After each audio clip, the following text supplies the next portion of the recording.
Okay, so dear students, welcome to another session of this 11th math course. We have done up till exercise 1.3. Today we are going to go for exercise 1.4. We are going to talk about today Venn diagrams. These are very important, not just for 11th class, for your competitions, for your reasoning and quant, which you will be doing for the competitive exams after 12 for any kind of job, right? So सबसे पहले Venn diagram होता क्या है, किसने दिया, वो सब थोड़ा इंट्रो बात कर लेते हैं. So there was this guy John Venn, एक इंग्लिश साइंटिस्ट था. उसने वेन डायग्राम का कंसेप्ट किया था. उसने बोला कि भाई ऐसा है, यूनिवर्सल सेट की हम बात कर चुके हैं. By the way, universal set की हम बात कर चुके हैं. तो उसने बोला कि क्या हम पिक्चर वे में दिखा सकते हैं चीजों को. पिक्चर वे में मतलब कि मैं यूनिवर्सल सेट को रेक्टेंगल से दिखाऊं, राइट. ऐसे कि एक रेक्टेंगल है, वो मेरा यूनिवर्सल सेट कहलाएगा. ठीक है. और जो भी यूनिवर्सल सेट के सबसेट्स होंगे वो सर्कल्स से दिखाएंगे. सर्कल्स, प्रॉपर सर्कल होगा ऐसा नहीं. ठीक है. यू, ये कोई भी सबसेट ए है. जैसे मैंने बोला यूनिवर्सल सेट क्या है, नेचुरल नंबर्स. ठीक है. और एट जो है 1 2 3 है, तो ये इसका सबसेट है. तो उसने बोला कि ऐसे भी आप दिखा सकते हैं. ठीक है भाई. So this was the meaning of it. We are going to use rectangles and circles in this sort of diagrams. Now, if you remember, whenever you were a kid, still you were a kid though, when you were a small kid, you used to do these more, right? Plus, minus, multiplication, division. These were all binary operators. Binary operators means which are applied over two things, right? आप एक number को add नहीं कर सकते, दो number को add किया जाता है. माइनस भी दो नंबर को किया जाता है, मल्टीप्लाई भी, डिवाइड भी. उसी तरीके से आपके कुछ बाइनरी ऑपरेटर्स होते हैं सेट्स में, जिसे हम कहते हैं सबसे पहले A union, sorry, A union B. ये जो सिंबल है, फैंसी सा सिंबल, इसको यूनियन बोला जाता है. और पढ़ा जाता है ए और बी, अगर इंग्लिश में पढ़ना है तो. ठीक है. और से पढ़ा जाता है. इसका मतलब क्या होता है, वो सारे एलिमेंट्स जो ए में भी बिलोंग करते हैं, बी में भी बिलोंग करते हैं, और ए एंड बी दोनों में बिलोंग करते हैं. ए एंड बी का मतलब ये होता है. ठीक है. क्या, set of all elements which belong in A और बी, राइट. ए और B, A and B also included, both A and B वाला भी आएगा इसमें. ठीक है. तो इसमें ए में होना चाहिए या फिर तो बी में होना चाहिए, और ये दोनों के भी होने चाहिए. अब इसका मतलब क्या है, देखो यूनियन ना एक तरीके से आप प्लस से रिलेट कर सकते हो, प्लस से. ठीक है. अच्छा, अभी क्या है सर, कैसे रिलेट कर सकते हैं ऑल दैट, वेन डायग्राम से समझते हैं. Let's say I have this universal set and there is one set A and there is another set B. तो अगर मैं ए वन बी बोलता हूँ प्यारे बच्चे, तो ए तो ये पूरा ए, ये पूरा बी, और जो ये बीच वाला होता है ये भी इसमें इंक्लूड होगा, जो भी हम समझेंगे. लेकिन जो मैंने शेडेड पार्ट लिख दिया, ये पूरा शेडेड पार्ट है, इसी को हम ए वन बी कहते हैं. एक एग्जाम्पल ले लेते हैं ताकि आपको और क्लियर. ठीक है. चलो एक एग्जाम्पल लेते हैं. जैसे मेरे पास ए है 1 2 एंड 3, और बी है 2 3 5. अगर मैं कहता हूँ इसका ए एंड बी निकालो, तो आप दोनों को बस प्लस कर दो. प्लस का मतलब सारे जोड़ दो, जितने भी एलिमेंट्स है उसमें. जोड़ने का मतलब एक्चुअली में ऐड मत कर देना, मतलब एलिमेंट्स लगा देना. जैसे 1 2 3 है, 1 2 और 3. अब 2 3 फिर से मत लिखना, जो मतलब आप इसमें और एलिमेंट्स डाल रहे हो. तो आप क्या करो, 5 को लिखो, क्योंकि 5 इसमें नहीं है. तो ए एंड बी का मतलब इन दोनों का कॉम्बिनेशन. हाँ, combination is the right term, right. So आप इसमें देख सकते हैं that is A and B. ठीक है भाई. अब आगे देखते हैं दूसरी चीज की. अच्छा, इसको हम अगर सेट बिल्डर फॉर्म में लिखें तो कैसे लिखेंगे, कि set of all x such that the X belongs to A और X belongs to B. English में जब और बोलते हैं उसका मतलब होता है कि या फिर तो इसमें या फिर इसमें, राइट. तो यूनियन में और यूज करा जाता है, ये ध्यान रखना, क्योंकि आपके साथ ये 11th 12th में बहुत हेल्पफुल होगा ये वाला कंसेप्ट. तो मैं आपको पढ़ाऊंगा आगे इसी कोर्स में. तो A intersection B, A intersection B में ये सिंबल होता है, ये ए इंटरसेक्शन बी होता है. तो ये दोनों में जो होते हैं, दोनों में इसमें एंड लगाया जाता है, एंड लगाया जाता है. जो ए एंड बी दोनों में होगा, इसमें क्या था, ए में भी हो, बी में भी हो, या फिर इसमें भी हो. ठीक है. ए इंटरसेक्शन बी होता है जो दोनों में हो. जैसे अगर मैं इस वाले का ए इंटरसेक्शन बी निकालूं, तो आप देखोगे ए इंटरसेक्शन बी क्या होगा, 2 3. बस यही है दोनों में जो कॉमन है. और अगर मैं डायग्राम से देखूं, ये पूरा तो ए यूनियन बी था, लेकिन अगर मैं डायग्राम से ए इंटरसेक्शन बी निकालूं, दोनों में जो इंटरसेक्ट हो रहा है ये वाला पार्ट, इसी को हम कहते हैं ए इंटरसेक्शन। ठीक है, तो ये ध्यान रखना है। Of course A intersection B will be a subset of A union B, क्योंकि वो बड़ा चीज है और ये एक स्मॉल चीज है, सुपर सेट है सबसे। ठीक है। अच्छा, और इसको अगर मैं सेट बिल्डर फॉर्म में लिखूं तो intersection B को तो I will write it as x, A intersection B is nothing but set of all x such that x belongs to A and x belongs to B। तो ये पता होना चाहिए। नेक्स्ट कंसेप्ट एक होता है डिसजॉइंट सेट, क्योंकि हम अभी इंटरसेक्शन बी की बात कर रहे हैं तो डिसजॉइंट सेट्स भी पता होना चाहिए। जब आपका इंटरसेक्शन फाइव हो, फाइव मतलब कुछ भी कॉमन ना हो, जैसे ये दोनों अलग अलग हैं, आईज की तरह बन गए, राइट। सो ये दोनों में कुछ इंटरसेक्शन नहीं है तो ये डिसजॉइंट सेट्स कहलाएंगे। ठीक है, जैसे अगर मैंने ए बनाया 1 2 और बी बनाया 3 4, तो ये डिसजॉइंट सेट्स है क्योंकि इसमें कुछ कॉमन नहीं है। ठीक है, तो इंटरसेक्शन भी क्या होता है, 5 होता है। अब अगर आपको याद हो, जब आप प्लस माइनस मल्टीप्लिकेशन डिवीजन पढ़ते हो, इसमें ये सब प्रॉपर्टीज होती है, कम्यूटेटिव एडिटिव फलाना ढिमकाना, राइट। तो सेम टाइप की प्रॉपर्टीज में भी होगी, सब कुछ रिलेटेड है प्यारे बच्चों। सो प्रॉपर्टी सबसे पहले करते हैं यूनियन वाली। ठीक है, यूनियन वाली property commutative, A union B किसके होता है, बी यूनियन ए के बराबर होता है, ध्यान रखना कम्यूटेटिव प्रॉपर्टी होगी। एडिटिव प्रॉपर्टी याद हो तो ये भी होता था कि अगर ब्रैकेट शिफ्ट हो जाए तो ये भी होगा, ब्रैकेट शिफ्ट कर दें तो वो इक्वल होता है। प्लस में ये फॉलो होता था, याद है आपको। और अगर आपको याद हो, एक एडिटिव आइडेंटिटी होती थी क्या, कि अगर आप किसी भी नंबर में क्या ऐड करें कि वही आ जाए, तो जीरो होती थी। और यहाँ पे सेट्स में जीरो नहीं होता है, सेट्स में क्या होता है, फाइव। तो five is the additive identity, और सॉरी आइडेंटिटी ऑफ सेट्स। ठीक है, एक तरीके से ऐसे बोल सकते हैं। ठीक है। अच्छा, उसके बाद इंटरसेक्शन की अगर हम बात करें तो उसमें भी यही होता है। इंटरसेक्शन एक तरीके से क्या है, इंटरसेक्शन जो है तुम्हारा एक तरह से मल्टीप्लिकेशन की तरह ट्रीट कर सकते हो आप, और इसको एडिशन की तरह ट्रीट कर सकते हो। ठीक है, अगर मैं मेरे माइंड में जो पिक्चर आते हैं वो होता है। So A intersection B is equal to B intersection A, क्योंकि एडिशन और इसमें ये सेटिस्फाई होता था, याद हो। सर आप क्यों उसको ऐसे ट्रीट कर रहे हो, देखो प्लस में अगर आपको याद हो कम्यूटेटिव प्रॉपर्टी सेटिस्फाई होती थी, 1 + 2 इक्वल टू 2 + 1 होता है। और मल्टीप्लिकेशन में भी सेटिस्फाई होता था, लेकिन किस में सेटिस्फाई नहीं होता था, सब्ट्रैक्शन और डिवीजन में। इन दोनों में कम्यूटेटिव प्रॉपर्टी सेटिस्फाई नहीं होता था, इसलिए मैं इसको मल्टीप्लिकेशन की तरह ट्रीट करता हूँ और इसको प्लस की तरह। ठीक है, और वो ऑपरेशन भी ऐसे ही होते हैं सेट्स के अंदर जो होते हैं, अगर आप ऑब्जर्व करेंगे तो। ठीक है, तो इसलिए इसको ऐसे ट्रीट करोगे तो ज्यादा बेटर है। सेकंड, अगर मेरे पास इसका एसोटी भी सेटिस्फाई होता था तो वो भी लिखो, A intersection B intersection C.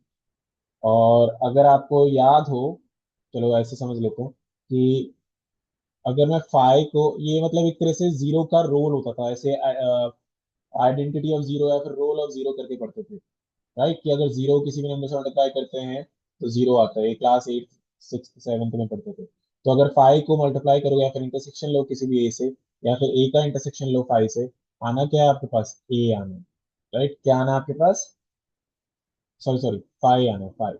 Zero का मतलब क्या, फाइव। और वैसे भी दिख रहा है इन दोनों में कॉमन क्या होगा, फाइव होगा। ठीक है भाई, ये आई होप ये क्लियर हो गया होगा। और फोर्थ, ये थोड़ा नया सा है कि अगर आप ए के साथ ए इंटरसेक्शन करते हैं तो ए आता है, इसको आइडेंपोटेंट लॉ कहते हैं। ठीक है, आइडेंपोटेंट का मतलब होता है कि जब सेम ही आंसर आ जाए, आपने सेम आइटम लो, मैट्रिक्स में भी पढ़ोगे क्लास 12 में, ये एक लॉ था, ये भी बता दिया। अब आपको याद है, आप एक पढ़ते थे distributive property of multiplication over addition, right. ऐसा कुछ पढ़ते थे, क्या होता था ये, 2 × x + 3 है तो ये ओपन हो जाता था, राइट, ऐसे 2 × x + 2 × 3। क्या लगता है ऐसा सेक्स में होता है, बिल्कुल होता है। मल्टीप्लिकेशन की जगह क्या हो जाएगा, इंटरसेक्शन, और प्लस की जगह क्या हो जाएगा, यूनियन हो जाएगा। तो बस इसका ओपन कैसे होता है, ए इंटरसेक्शन बी यूनियन, क्योंकि प्लस है, यूनियन ए इंटरसेक्शन सी। तो जो बच्चा इसको रटने की कोशिश करेगा नहीं बन पाएगा, कोरिलेट करना है हमें। ठीक है, कुछ नया नहीं है, कोरिलेशन है बस। ठीक है, तो this was the theory part of the chapter. I think now we can move on to the exercise. ठीक है, चलो तो एक्सरसाइज की तरफ चलते हैं। उससे पहले एक और कंसेप्ट है वो भी बता देता हूँ। डिफरेंस भी होता है एक्चुअली, क्योंकि अब हम बाइनरी ऑपरेशन से पढ़ रहे हैं, डिफरेंस तो डिफरेंस भी होता है। डिवीजन नहीं होता है लेकिन डिफरेंस तो होता है। ठीक है, अब डिफरेंस में क्या होता है वो समझते हैं। जैसे अगर मैं a माइनस बी बोलता हूँ प्यारे बच्चे, तो a माइनस बी का मतलब होता है कि, जैसे मैंने बोला a माइनस बी, इसमें क्या होगा, ये a है ये b है, वो सारे एलिमेंट जो a में है लेकिन b में नहीं होने चाहिए, तो ये वाला पार्ट जो है, ये वाला पार्ट, तो अगर मैं ये लूंगा वो ए में तो है लेकिन बी में भी है, बी वाला पार्ट लेना ही नहीं है। तो set of all x such that x belongs to A and x doesn't belongs to B, अगर सेट बिल्डर फॉर्म में। और अगर बी माइनस ए लिखा भी मैं एग्जाम्पल देके बताऊंगा। तो x is such that B minus, देखो ये वाला पार्ट जो होगा ये ए माइनस बी होगा, और ये वाला पार्ट जो होगा वो क्या होगा, बी माइनस ए होगा, और बीच वाला क्या होता है, ए इंटरसेक्शन बी। तो आप एक तरीके से कह सकते हो ये तीनों जो होते हैं वो डिसजॉइंट होते हैं, इनमें कुछ कॉमन नहीं होता। So X belongs to B and x doesn't belongs to A, ये होता है इसका मतलब। ठीक है भाई। तो एक और इंपॉर्टेंट बात, चलो एक एग्जांपल पहले कर लेते हैं, ए माइनस बी है ना। मान लेते हैं ए मेरे पास 1 2 3 4 है, और बी मेरे पास 1 और 4 है। तो अगर किसी ने कहा ए माइनस बी निकालो, तो भाई ए में से बी के हटा दो, तो ए में से बी के हटाओगे तो क्या होगा, 2 और 3। ये ए में है लेकिन बी में नहीं है, देखो ए में है लेकिन बी में नहीं है, यही तो था इसका मतलब। और अगर बी माइनस ए बोलूं, बी माइनस ए, तो 1 4 अगर इससे हटा देंगे तो ये तो 5 हो जाएगा। राइट, अब ये मत कहना कि -2 और -3 लिख दोगे, नहीं, वो सारे एलिमेंट्स जो बी में है लेकिन ए में नहीं होने चाहिए। राइट, बी में है लेकिन ए में नहीं होने चाहिए। तो अब ए में ये भी थे तो माइनस कर दिया इसमें से, तो ये हो गया 5। ठीक है भाई, तो ये हो गया। अब एक और चीज, क्योंकि ये मिसलेनियस में यूज होगा, वो समझा देता हूँ।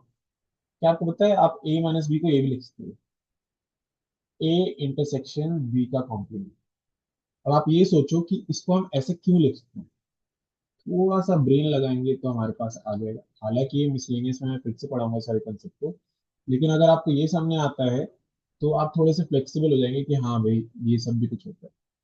लेकिन इस वाले कंसेप्ट के लिए मुझे ना आपको कॉम्प्लीमेंट भी पढ़ाना पड़ेगा, कॉम्प्लीमेंट वो नेक्स्ट एक्सरसाइज में। तो इसको कॉम्प्लीमेंट के बाद रखें क्या, या फिर अभी के लिए आप क्या करो, इसको बस ऐसे ही समझ लो। जब कॉम्प्लीमेंट वाला पार्ट आएगा जब भी कराएंगे ना, क्योंकि यहाँ पे कॉम्प्लीमेंट है, कॉम्प्लीमेंट अभी नेक्स्ट एक्सरसाइज में जब देखते हैं, लेकिन ये याद रखना है, ये मेरे को कराना है। ठीक है? ये इंपॉर्टेंट कुछ रूल्स हैं जो ऐसे यूज होते हैं। चलो, तो ये हमारी थ्योरी होगी। अब हम, मुझे लगता है कि एक्सरसाइज के काबिल बन गए हैं। चलो तो करते हैं, तो जल्दी जल्दी बताएंगे, बहुत आसान है। कहता है find the union of each, तो इन दोनों का यूनियन निकालो तो क्या होगा पहले वाले का, तो होगा 1 2 3 5, है ना। क्योंकि 1 2 रिपीट हो जाएगा, 1 2 आ जाएगा, 3 1 2 3 और 5, है ना, रिपीट मत करना। बी क्या हो जाएगा, ABEIOU। थर्ड वाला, अच्छा है, x is a natural number multiple of 3, x is a natural number less than 5। अब इसको ध्यान से करना है, ठीक है। अरे इसमें ये यूनियन लिख रहे हैं ना, तो यूनियन डाल देंगे, एक्स यूनियन बार। अरे यार, सेकेंड वाले का, थर्ड वाले का, natural number less than 5, less than 6 होना चाहिए, तो 1 मल्टीपल ऑफ 3 भी होना चाहिए। तो 2 ले लो, 5 ले लो, और उसको फिर और करके लिखो, मल्टीपल ऑफ 3। सर ऐसे क्यों लिख रहे हैं, क्योंकि यूनियन में और होता है।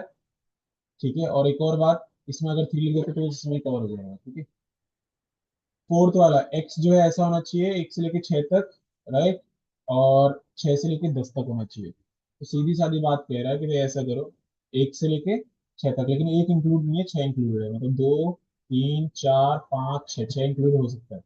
और फिर 7 8 इन सबके बीच में आएगा, 7 8 9, 10 नहीं होगा कि 10 में इक्वल टू साइन नहीं है, इंटरवल में पड़ रखा है। ठीक है, अगर मैं ए में किसी का फाइव का ऐड करता हूँ तो क्या होता है, फाइव ऐड करता हूँ ए ही आता है वापस, तो ए यूनिट बी ए ही आ जाएगा फाइव ऐड करके, है ना। किसी में फाइव अगर मैं जोड़ती हूँ वही होता है। चलो नेक्स्ट वाले देखते हैं। अगर ए मेरा ए बी है, बी है, क्या ए सबसेट है बी का, बिल्कुल है, क्योंकि ए और बी इसमें बिलोंग कर रहे हैं। What is A union B, अगर कोई भी इसका सबसेट है, ठीक है, तो ए यूनियन बी क्या होगा, बड़ा वाला सेट जो होता है उसी के बराबर। ठीक है, if let's say A is a subset of B, then A इसके अंदर ही होगा, वो make sense also, right, it make sense also, so A union B will be equal to B.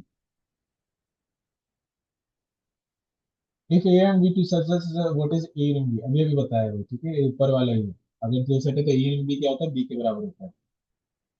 अब ये देखो प्रैक्टिस है एक तरीके से सारा, ठीक है। एक दो करा देता हूँ मैं, फर्स्ट वाला ए यूनियन बी निकालना है, तो ए यूनियन बी का मतलब क्या होगा, यूनियन कर दो, 1 2, क्या क्या है इसमें, 1 2 3 4 5 एंड 6। ठीक है, तीन के यूनियन में क्या करेंगे, तीनों में कंबाइन कर देंगे, है ना। तो मैं तीन वाला कर देता हूँ, तो 1 2 3 4 5 6 7 8, ये दिख रहा है, ये बस, बाकी आप नंबर में ट्राई करना।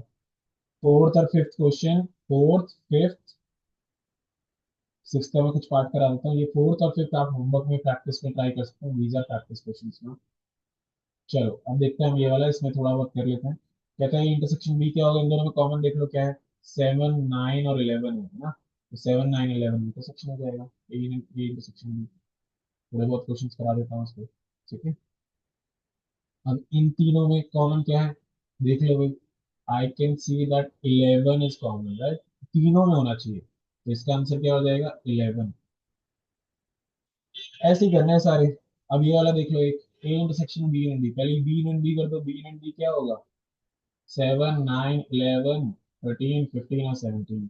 अब इसका इंटरसेक्शन देख लो ए के साथ, ए के साथ क्या क्या है इंटरसेक्शन, 7 9 11 बस, तो इसका आंसर क्या हो जाएगा 7 9 और 11, ठीक है। तो आई थिंक आप अब बना लेंगे इसको। चलो तो फिर आगे चलते हैं, और भी क्वेश्चन है इसमें, बढ़िया बढ़िया।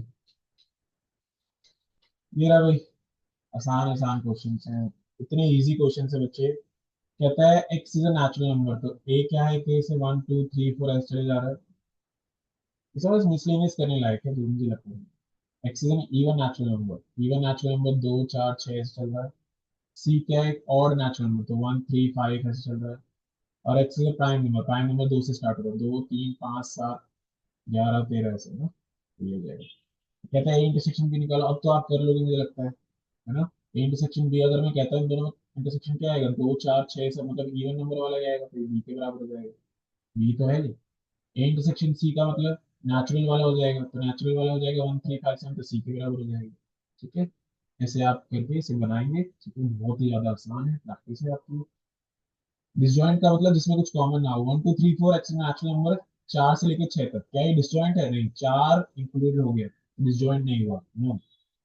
ए I O U, right, E दिख रहा है, ई दिख रहा है, तो डिसजॉइंट नहीं हुआ, ये भी नहीं है, ये भी नहीं है, x is even number, x is odd, दोनों पॉसिबल नहीं है, तो ये तो डिसजॉइंट है, ये वाला डिसजॉइंट है, दिस इज डिसजॉइंट, ठीक है। माइनस वाले कुछ बना लेते हैं, ए माइनस बी, मतलब ए में से बी को घटा दो, क्या क्या दिख रहा है, 4 8 12 16 20, 4 8 12 16 20, तो बस 12 हटा देना, तो ए माइनस बी क्या हो जाएगा, ये हटा दो, 3 6 9 15 18 21, ऐसे हो जाएगा, ठीक है। इसी तरीके से आप सारे बनाएंगे, प्रैक्टिस प्रैक्टिस करें जितने ज्यादा हो सकते हैं। ये वाला भी, ये वाला, R is a set of real numbers and Q is a set of rational, then what is R minus Q। अगर मैं रियल नंबर में से Q हटा देता हूँ राशनल नंबर, तो ये राशनल नंबर आता है, जिसको T से दिखाया जाता है, कुछ बुक्स में P से दिखाया जाता है, कुछ बुक्स में I से दिखाया जाता है, IR से, देख लो भाई जिससे भी आती है। कहता है कि state whether of the following are disjoint और नॉट, क्या ये दोनों डिसजॉइंट है, नहीं, 3 कॉमन है, तो डिसजॉइंट नहीं है, तो बता दें नो बिकॉज 3 इज कॉमन। तो इस तरीके से हम ये वाले क्वेश्चंस करेंगे। तो भाई मुझे लगता है कि इस एक्सरसाइज में कोई दिक्कत नहीं होनी चाहिए। अब हम लोग नेक्स्ट एक्सरसाइज नेक्स्ट वीडियो में करेंगे, which is complement, and then last video for this video. चलो टाटा बाय बाय।